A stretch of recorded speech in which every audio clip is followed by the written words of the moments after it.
दोघांचे आर्थिक हितसंबंध आहेत। 1 वर्षापासून आवारे आणि खरात हे दोघे जरी वेगवेगळे असले तरी सुद्धा मुळात खरातची भोंदूगिरी वाढवण्यासाठीचं सगळ्यात पहिलं कॅम्पेन चालवलं ते आवारेने चालवलं।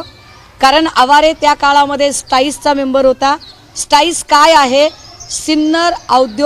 सिन्नर तालुका औद्योगिक सहकारी वसाहत संस्था।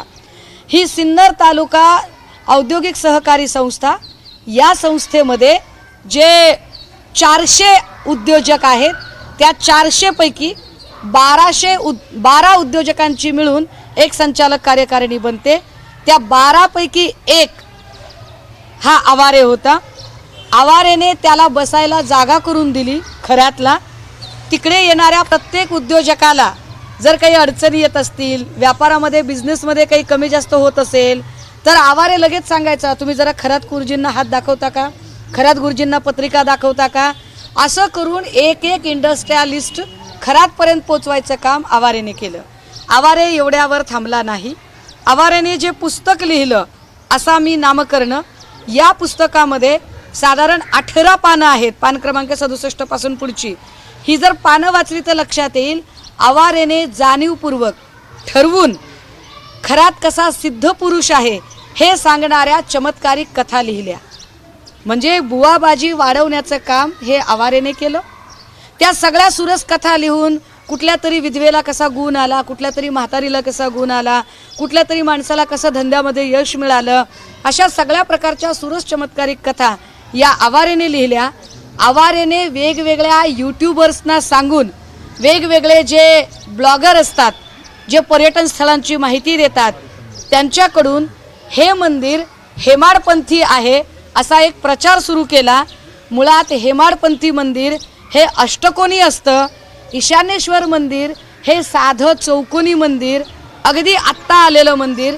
परंतु या मंदिराला स्वयंभू बनवणे, या मंदिराला हेमाडपंथी ठरवणे, या मंदिराचा प्रोपोगंडा करणे, या मंदिरात मोठमोठ्या नेत्यांची उठबस करणे, या सगळ्यांमध्ये जो सगळ्यात महत्त्वाचा हात आहे तो नामकर्ण आवारेचा आहे।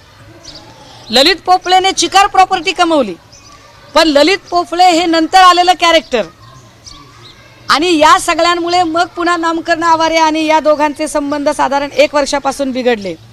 जेव्हा नामकर्ण आवारे पत्रकारांना किंवा सगळ्यांना सांगतोय की मी 1 वर्षापासून त्याच्याकडे लक्ष देत नाही किंवा माझा आणि त्याचा संबंध नाही, तर मग जर संबंध नाही तर नामकर्ण आवारेने तेव्हाच खरात हा भोंदू आहे, खरात चुकीचं वागतोय, खरात बायकांचं शोषण करतो, ही गोष्ट नामकर्ण आवारेने पुढे का आणली नाही? कारण नामकर्ण आवारे आणि खरात हे दोघेही सारखेच पापाचे भागीदार आहेत। विशेष गोष्ट, या तीर्थक्षेत्राला क वर्गाचा दर्जा 2018 मध्ये मिळाला।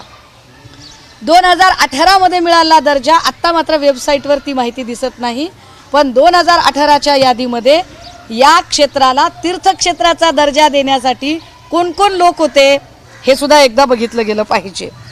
सिन्नर, जे मी स्टाईसची जी सगळी माहिती सांगते त्याच्यानंतर या खरातचं आजही, म्हणजे खरातची जागा आणि आवारेचं दुकान अशी परिस्थिती आहे। सिन्नर गावातलं हार्डवेअरचं दुकान आजही